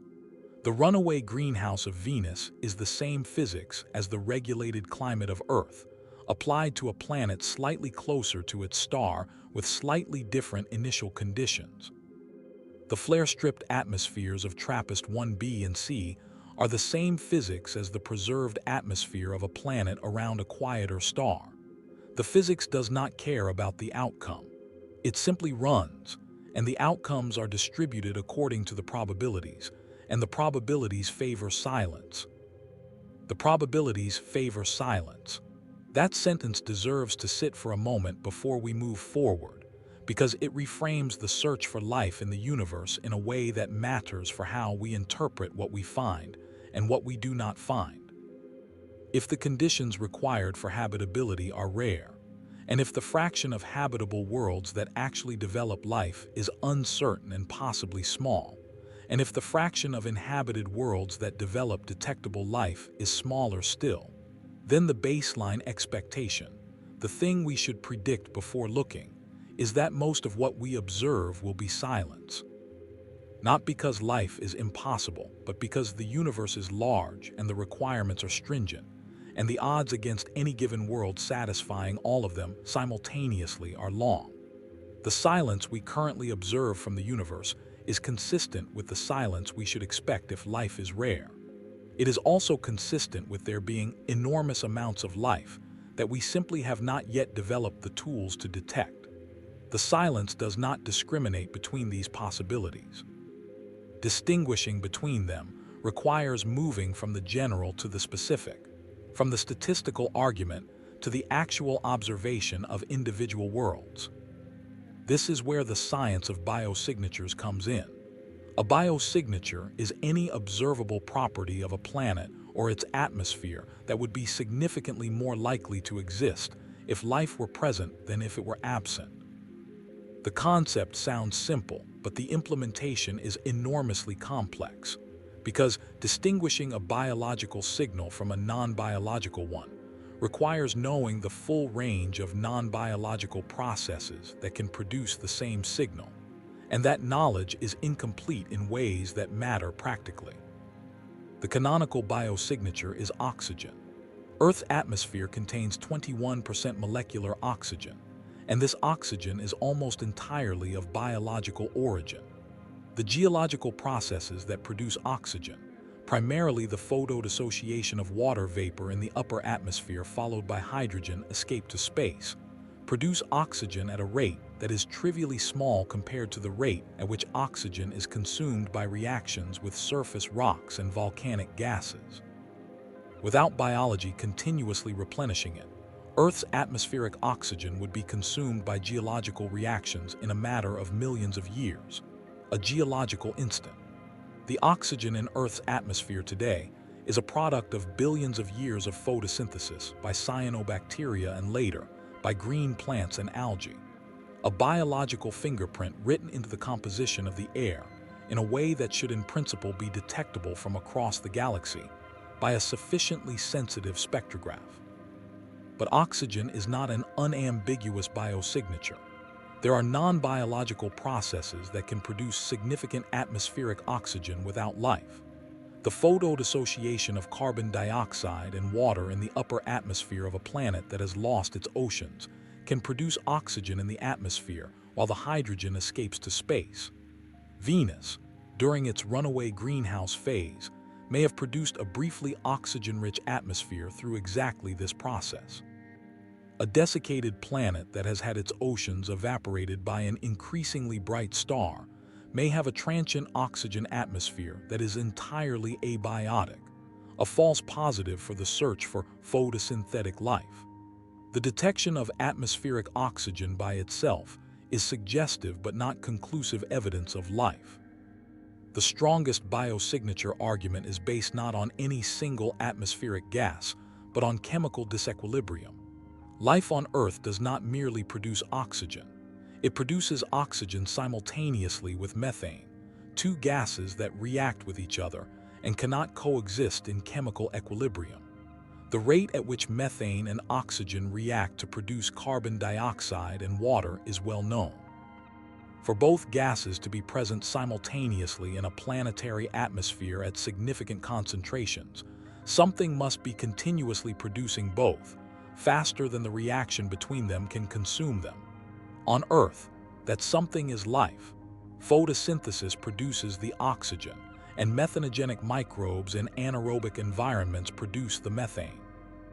There is no known abiotic process that simultaneously produces both gases at the rates required to maintain their coexistence in the face of their mutual reactivity. The simultaneous detection of oxygen and methane in a planetary atmosphere would be an extremely strong argument for biological activity, stronger than either gas alone. The James Webb Space Telescope is capable, in principle, of detecting atmospheric gases in the spectra of transiting exoplanets, and the detection of biosignature gases is one of the stated scientific goals of the mission. The practical limitations are severe. Detecting a biosignature requires a planet that transits its star from our perspective, a star that is bright enough and nearby enough for the tiny atmospheric signal to be detectable above the noise, an atmosphere that is thick enough to produce a significant spectral signal, and enough transit observations to build up the signal-to-noise ratio required for a confident detection. For Earth-like planets around Sun-like stars, the James Webb is not sensitive enough to detect biosignatures in a single transit or even in dozens of transits. The signal from an Earth-sized planet transiting a Sun-sized star is simply too small relative to the stellar noise. The most accessible targets for atmospheric characterization of potentially habitable planets are the rocky planets in the TRAPPIST-1 system, because the star is so small and dim that the relative size of the planetary atmosphere signal is much larger than it would be for a planet around a Sun-like star. The James Webb can accumulate enough signal from TRAPPIST-1 transits to potentially detect major atmospheric constituents in the habitable zone planets. Whether this will be sufficient to detect biosignature gases at Earth-like concentrations is uncertain, but the observations are underway. The results from TRAPPIST-1, E, F, and G in the coming years will be the most significant atmospheric data on potentially habitable exoplanets ever obtained. But what about dead worlds? What would the atmosphere of a planet that was once habitable and is no longer look like? And could we distinguish it from a planet that was never habitable? This is a question that has received less attention than the search for biosignatures on living worlds, but it is equally important for understanding the history of life in the universe. If dead worlds can be recognized as formerly habitable, they become evidence about the past distribution of life, even if they carry no biology today. The atmosphere of a formerly habitable world might retain several kinds of clues about its past. The first is the presence of gases or isotopic ratios that reflect a past episode of biological activity.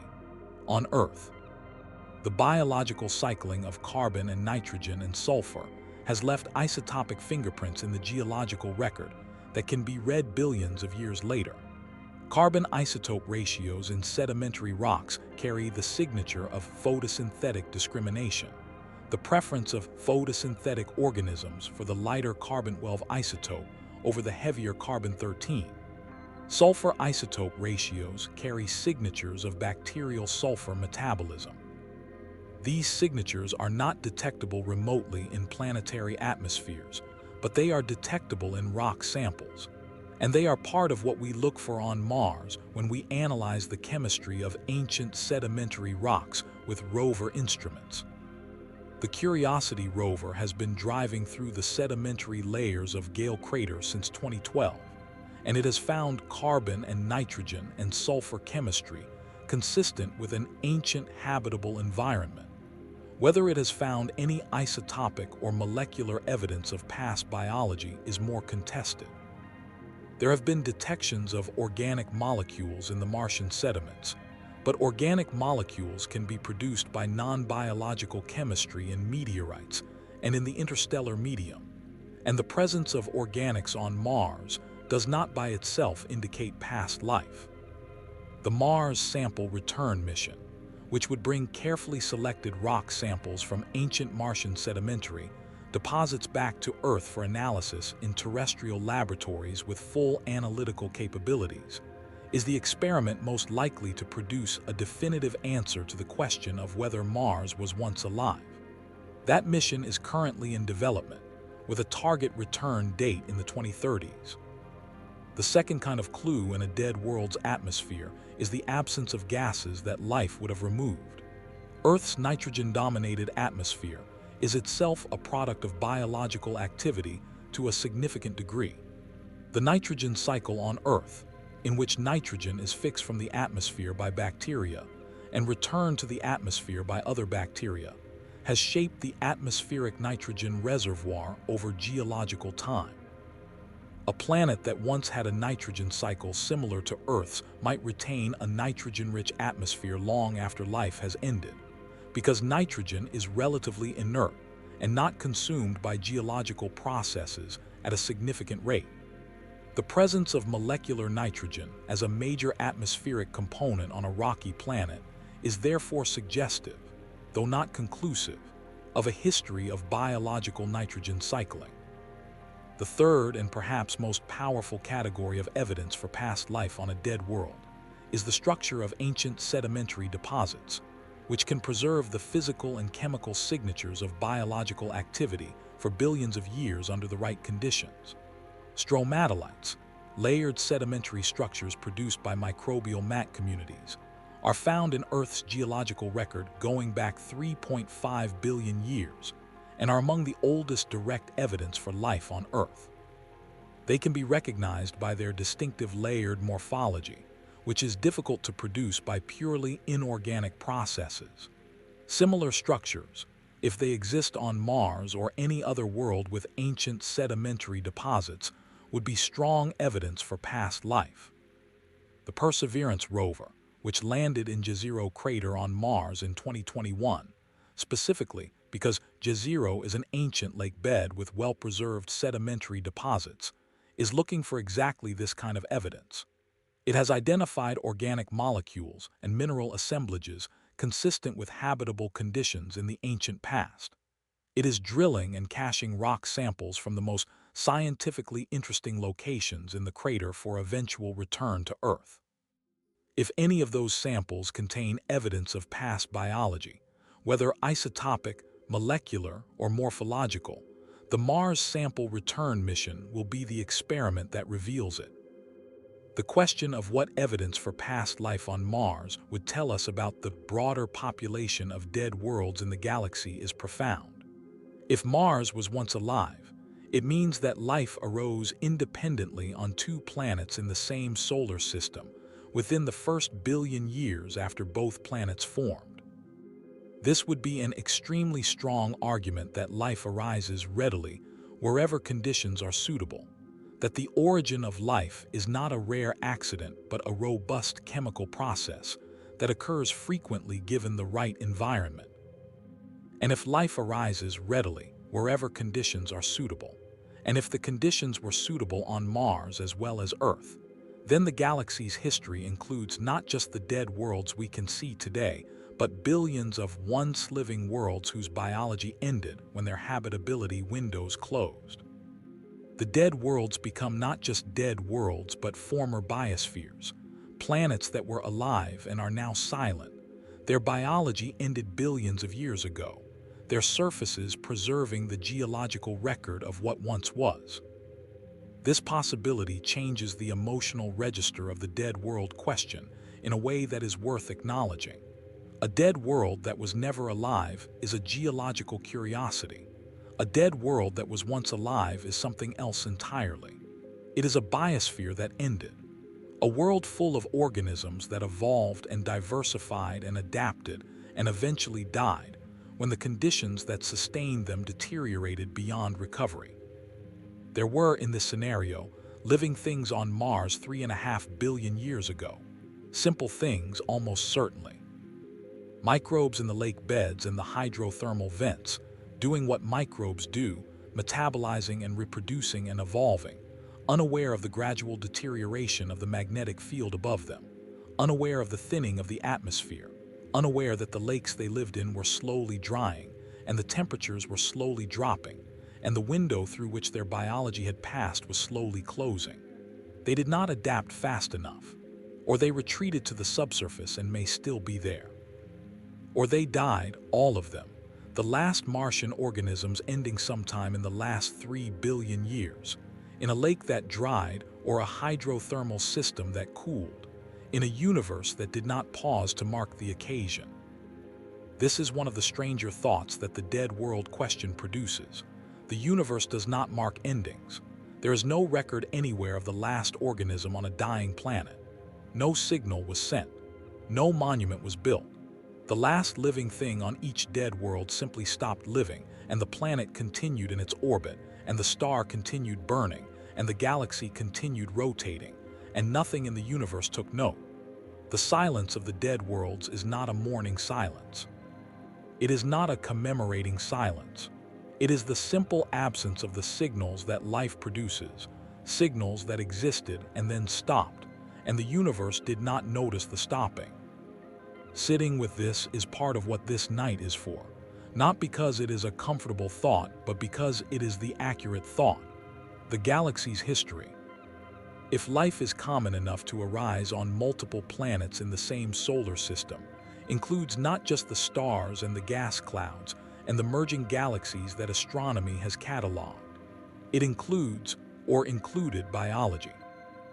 Billions of separate biological experiments on billions of worlds, each one running for as long as its habitability window allowed, each one ending when the conditions failed, each one leaving behind a silent planet whose rock record preserves some trace of what was there before the silence.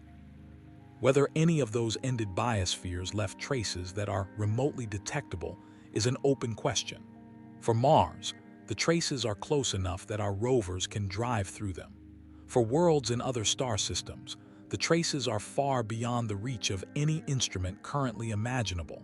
We cannot yet read the rock record of a planet 40 light-years away. We can barely characterize its atmospheric composition in the crudest sense.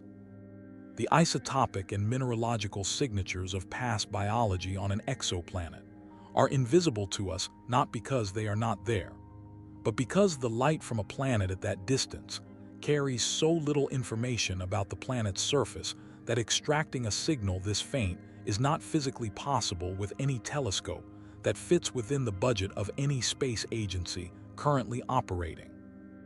But the atmospheric approach has a possibility that the rock record approach does not, and it operates over longer timescales and at greater distances. If a planet that once had life maintained biosignature gases in its atmosphere for a long time after the last organisms died, then the atmospheric spectrum of that planet might retain a signature of its past biology even after the biology itself has ended. On Earth, the atmospheric oxygen produced by photosynthesis would begin to decline within millions of years if all photosynthetic life ended suddenly, consumed by geological oxidation of surface rocks. In tens of millions of years, the atmospheric oxygen would be reduced to trace levels. So the atmospheric oxygen signature of a dead Earth would be readable for a few tens of millions of years after the last photosynthetic organism died, which is a long time by human standards, but a short time by geological and astronomical ones.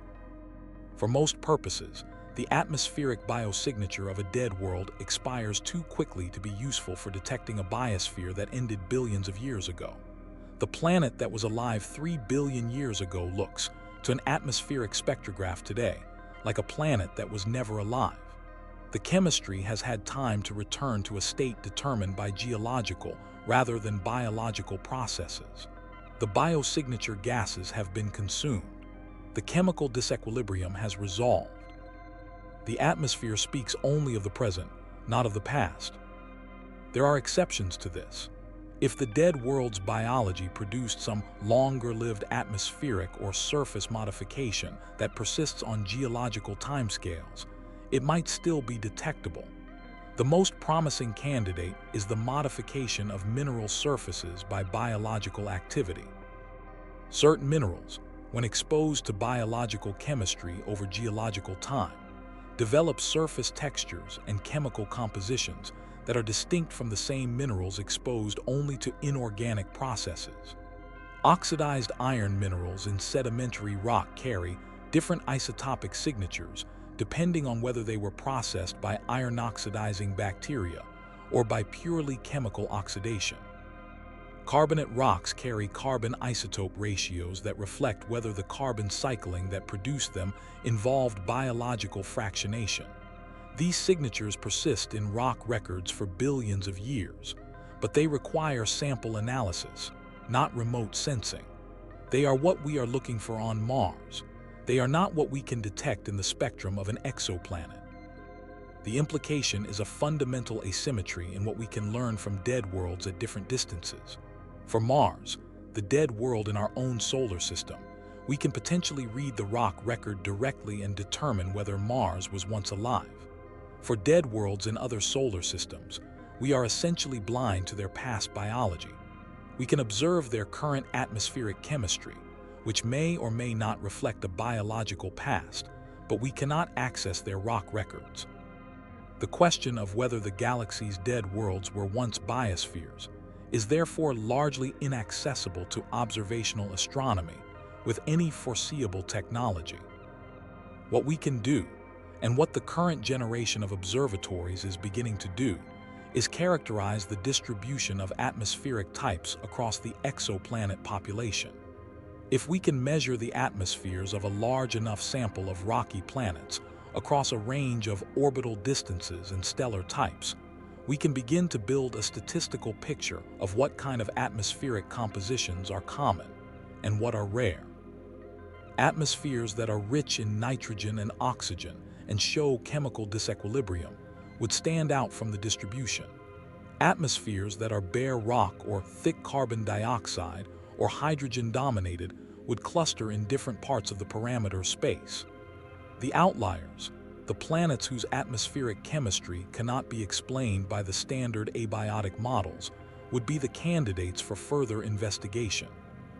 This statistical approach to biosignature detection has been called the agnostic biosignature search, a term that reflects the recognition that we do not know exactly what a living planet's atmosphere looks like from the outside, and that the best approach is to look for atmospheric compositions that are anomalous relative to what non-biological models predict, rather than looking specifically for oxygen or methane or any other particular gas. The anomaly detection approach is more robust than the targeted gas approach because it does not require a prior assumption about what life looks like. An alien biosphere that produces different waste products from Earth life would still show up as an atmospheric anomaly, even if its specific biosignature gases were different from the ones we know. The challenge is that building this statistical picture requires atmospheric characterization of many planets, and the current generation of telescopes can characterize the atmospheres of only a handful of the most favorable targets. The number of rocky planets with well-characterized atmospheres is currently in the single digits, and most of those are not in habitable zones. The next generation of large telescopes, including the extremely large telescope currently under construction in Chile with a primary mirror 39 meters in diameter, and the proposed Habitable Worlds Observatory recommended by the 2020 Astrophysics Decadal Survey, will dramatically expand the sample. The Habitable Worlds Observatory, if funded and built, would be designed specifically to directly image Earth-like planets around nearby Sun-like stars and obtain their spectra, potentially providing atmospheric characterization of dozens to hundreds of rocky planets within about 20 light-years of the Sun. The design is still being developed, and the funding is not yet secured, but it represents the next logical step in the observational program. In the meantime, the dead worlds accumulate in our models and simulations, filling in the parameter space that observations have not yet characterized. Planet formation simulations show that rocky planets form readily across a wide range of stellar types and orbital distances. Atmospheric evolution models show that most of these planets lose their atmospheres or experience runaway climate transitions within the first few billion years. Biological origin models, such as they are, suggest that if life arises on a planet, it does so within the first billion years given appropriate conditions, and that the timing of life's origin relative to the timing of atmospheric decline determines how long the biosphere lasts. Putting these models together gives a picture in which most of the galaxy's rocky planets in habitable zones had their biology window open for somewhere between a few 100 million years and a few billion years, and many of them are now dead. The population of dead worlds is therefore not a static thing. It is growing. With every passing year, more planets in habitable zones exhaust their geological activity, lose their magnetic fields, have their atmospheres stripped, or experience runaway climate transitions. The ratio of dead worlds to living ones in the galaxy is not a fixed number but a ratio that increases over time, because the rate of planetary death, driven by stellar evolution and geological cooling and atmospheric loss, exceeds the rate of new habitable planet formation, as the galaxy's star formation rate has been declining for billions of years. The galaxy is aging. The number of new potentially habitable planets forming each year is declining. The number of existing habitable planets dying each year is constant or increasing. The galaxy is, in the relevant sense, slowly dying, its habitable inventory being drawn down over billions of years, as stellar evolution and geological processes claim more and more of the worlds that were once candidates. This is not a reason for despair, but for urgency and perspective simultaneously. The urgency is clear. We are in a phase of the galaxy's history where habitable planets still exist, where at least some of them may have life, and where our instruments are becoming capable of finding them. The window during which the galactic inventory of habitable worlds is large enough to contain a reasonable number of detectable inhabited planets is not infinitely long. The perspective is equally important. We are not in a special position in this respect. Every technological civilization in the galaxy's history, if any have existed, has faced the same situation. The galaxy's habitable inventory is always declining, always being drawn down, and the window for civilization-to-civilization contact, if such contact is ever possible, is always finite and always closing. What the dead worlds tell us, finally, is something about the nature of life's relationship to the universe. Life does not have a guaranteed place in the universe. It is not a stable equilibrium state that the universe tends toward given sufficient time and suitable conditions. It is a temporary phenomenon, a window that opens when chemistry and physics and orbital mechanics and stellar evolution happen to conspire in just the right way, and that closes when any one of those conspiring factors changes enough to end the conditions that sustained it. The galaxy is full of windows that opened and closed, full of the silences that follow when a window closes, full of dead worlds that carry in their geology the memory of a time when their window was open, and something was there to pass through it. Earth's window is open. It has been open for 4 billion years. It will remain open for approximately 1 more billion. In the context of the galaxy's history and the population of dead worlds, that is an extraordinary run of luck and physics and contingency. The magnetic field held, the plate tectonics continued, the star stayed quiet enough, the impacts were survivable, the atmosphere held its composition, the orbit stayed stable. A billion separate things went right over 4 billion years, and the result is a world that produced chemistry, and then biology, and then complexity, and then intelligence, and then the ability to look out at the galaxy and notice the silence and wonder what it means. The silence means dead worlds mostly. It means a galaxy that tried billions of times and succeeded rarely, if at all, beyond our own pale blue example. It means physics running without preference, producing conditions that favor death far more often than they favor life, and producing life in the rare cases where death is delayed long enough. It means that whatever we are, whatever this awareness is that sits in the dark and thinks about the universe, it is among the rarest things the galaxy has produced.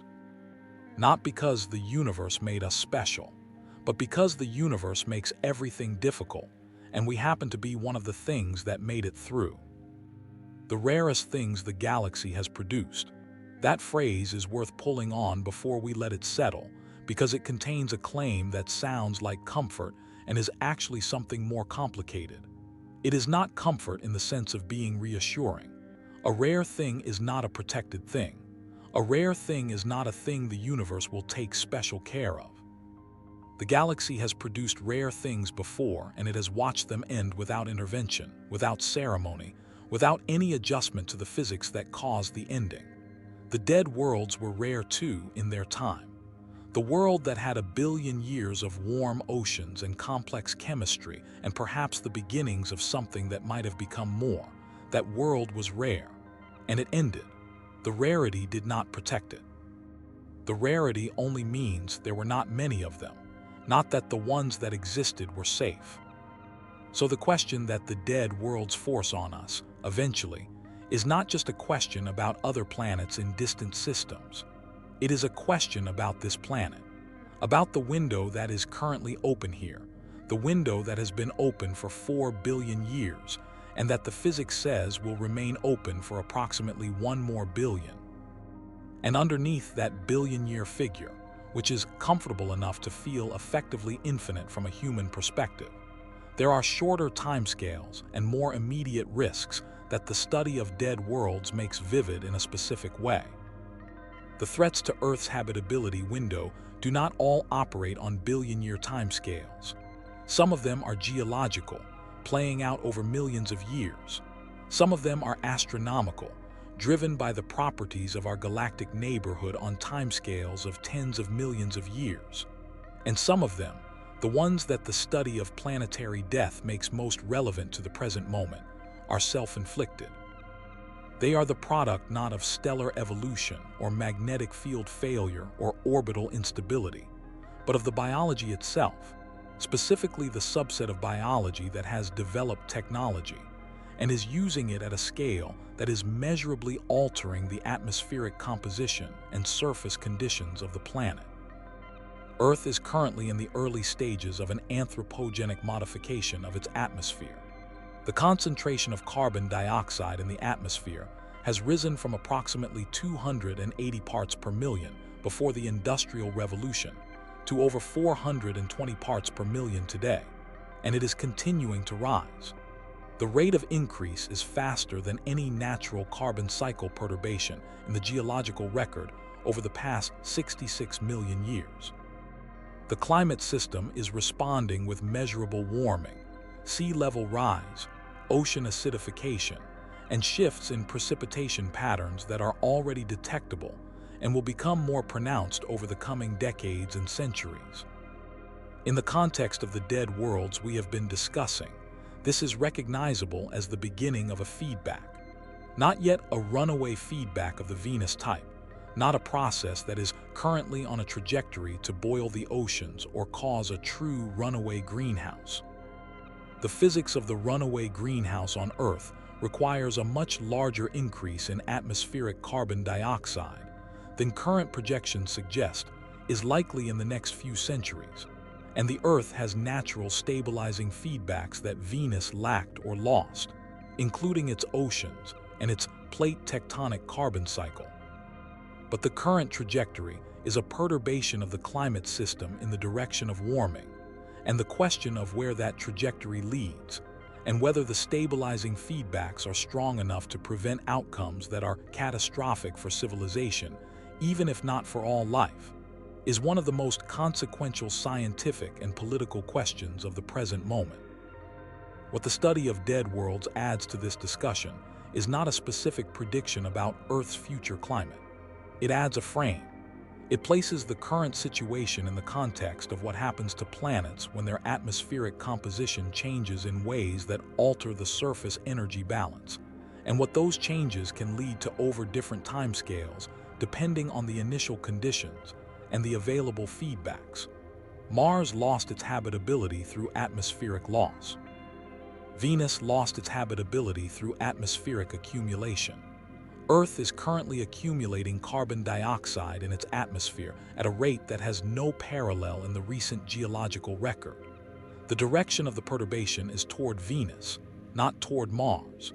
The magnitude of the perturbation required to trigger a true runaway greenhouse is far larger than what current human activity is producing. But the direction is informative, and the lesson of Venus is that once a runaway begins, it does not stop. The geological record of Earth's past climate changes is a resource for understanding how the system responds to large perturbations. The Paleocene-Eocene thermal maximum, a rapid warming event approximately 56 million years ago in which global temperatures rose by 5 to 8 degrees Celsius over a period of roughly 20,000 years, is the closest natural analog to the current anthropogenic forcing rate.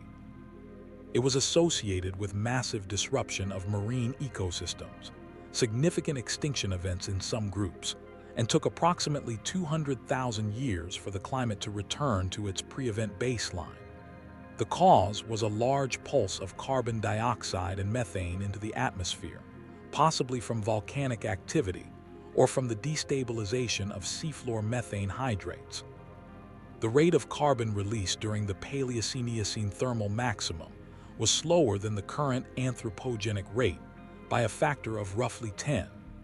We are conducting an experiment on the climate system that is faster than the fastest natural analog in the recent geological record. This is not a claim that Earth is going to end like Venus. It is not a claim that the current warming trajectory will inevitably lead to a mass extinction comparable to the worst events in Earth's history. The carbon cycle feedbacks that stabilize Earth's climate are real and they will operate. What it is a claim about is the timescale of response and the magnitude of disruption. The geological record shows that large, rapid carbon cycle perturbations produce climate disruptions that last hundreds of thousands of years and cause biological damage whose recovery takes millions of years. The dead worlds remind us that planets are not infinitely resilient, that there are thresholds beyond which the conditions that sustain a complex biosphere cannot be quickly restored, and that the physics does not make exceptions for civilizations that had good intentions. The study of dead worlds also has something to say about the possibility of preventing a world from dying, either through geological intervention or through the modification of the factors that drive atmospheric loss and climate change. On Earth, the relevant question is whether human technology can manage the carbon cycle, the albedo, and the energy balance of the planet in a way that maintains habitable conditions, even as the sun continues to brighten, and the geological activity that drives plate tectonics and the carbon silicate thermostat gradually declines. This is not a question with a near-term practical answer, because the timescales involved in geological-scale planetary management are far beyond any current engineering capability. But it is a question that becomes relevant on the timescale of the next few 100 million years, and the existence of a technological civilization on Earth is, in this context, potentially a factor that changes the probability distribution of outcomes for this planet. A civilization that understands the processes driving planetary death, that can model the carbon cycle and the magnetic field evolution and the atmospheric escape rates, that can potentially intervene in those processes on a timescale of millions of years, is a different kind of planetary presence than biology alone.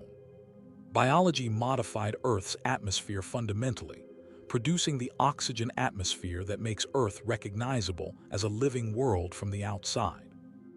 A technological civilization might modify it further, and might eventually have the capability to intervene in the planetary scale processes that drive habitability decline. Whether this capability will be developed and whether it will be used wisely is not determined by the physics. It is determined by choices. And the study of dead worlds is, among other things, a reminder of what is at stake in those choices. There is a thought experiment that brings this into focus in a specific way. Imagine an observer on a world in another star system, equipped with telescopes as good as our best, looking at Earth across the distance of 40 light years. What do they see? They see a rocky planet in the habitable zone of a G-type star, with an oxygen-rich atmosphere, a nitrogen-dominated atmospheric bulk, and a surface temperature consistent with liquid water. They see, in the spectra of Earth's atmosphere, the chemical disequilibrium of oxygen and methane that is the strongest biosignature known. They see, if their instruments are sensitive enough, the faint spectral signatures of a modified atmosphere, the elevated carbon dioxide of the industrial era, the specific isotopic signature of fossil fuel combustion, the chemical fingerprints of an atmosphere being altered by something on the surface. That observer, looking at Earth across 40 light years, is seeing something vanishingly rare in the galaxy. Not just a planet with life that has reached the technological threshold, that has modified its own atmosphere on a measurable scale, that is in the particular moment of its history when biology has become technology. They are seeing, if they can read it, the most interesting and also the most dangerous moment in a planet's biological history. The moment when the biology starts affecting the conditions that sustain it, when the thing that life does to maintain its window begins to interact with the thing that keeps the window open. Every planet that has ever reached this moment has either navigated it and survived or has not. We do not know of any that have navigated it because we have not confirmed the existence of any other technological civilization. We do not know of any that failed because the signatures of a technological civilization that destroyed itself would be brief and faint and 40 light years away and invisible to our current instruments. We are, as far as we can tell, the only example currently in progress. The dead worlds in this framing are not just a scientific curiosity or an astronomical datum. They are a context. They are the backdrop against which the current situation on Earth becomes legible in its full significance. 4 billion years of habitability. A billion years remaining under the physics of the sun's evolution. A technological civilization that has existed for 100 years, and that in those 100 years has demonstrated both extraordinary capability and extraordinary risk. The gap between what we can do and what we understand about the consequences of what we do is one of the defining features of the current moment.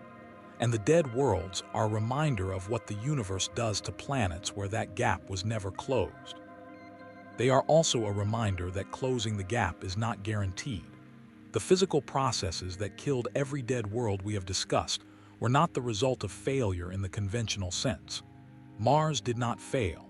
Its core cooled because it was the right size for its core to cool, and the magnetic field failed because the core cooled, and the atmosphere thinned because the magnetic field failed, and the surface dried because the atmosphere thinned. Each step followed from the previous with the necessity of physics. There was no decision point, no moment at which a different choice could have changed the outcome. The death was written into the initial conditions. For a planet without technology, that is the only kind of death available. The physics runs. The window closes. There is no appeal. A planet with technology has something different available. Not immunity, not certainty, but the possibility of a decision point, a moment at which the understanding of what is happening is sufficient to change what is done, and the doing is sufficient to change the outcome. The dead worlds did not have this. They did not have the ability to model their own magnetic field decline and intervene in it. They did not have the ability to measure their atmospheric loss rate and compensate for it. They did not have the ability to understand the runaway greenhouse feedback before it began and alter the conditions that initiated it. We have, or are developing, versions of all of these capabilities. Whether we use them in time and wisely enough is not a question the physics can answer. It is a question that the physics has, for the first time in the history of this planet and possibly this galaxy, placed in the hands of the biology itself. That is an extraordinary thing. It is worth naming directly, without dramatizing it. The universe spent 13.8 billion years building a planet with a biosphere complex enough to develop technology, and that technology is now sufficient to affect the planetary conditions that sustain the biosphere. The feedback loop is complete.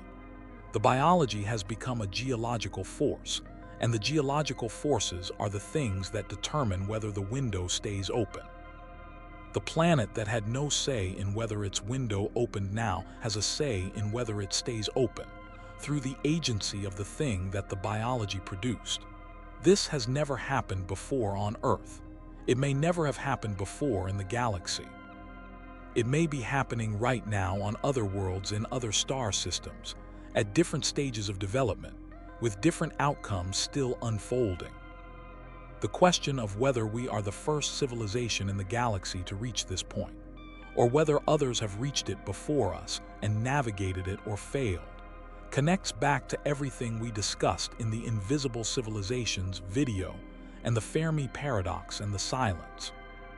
If civilizations routinely fail to navigate this transition, if the technological threshold is also a filter through which most intelligent species do not pass, then the dead worlds of the galaxy, include not just planets killed by physics, but planets killed by their own inhabitants. Worlds that reached the technological moment and then destroyed the conditions that sustained them through war or climate modification or resource exhaustion or some failure of foresight or wisdom that we cannot anticipate from our current position.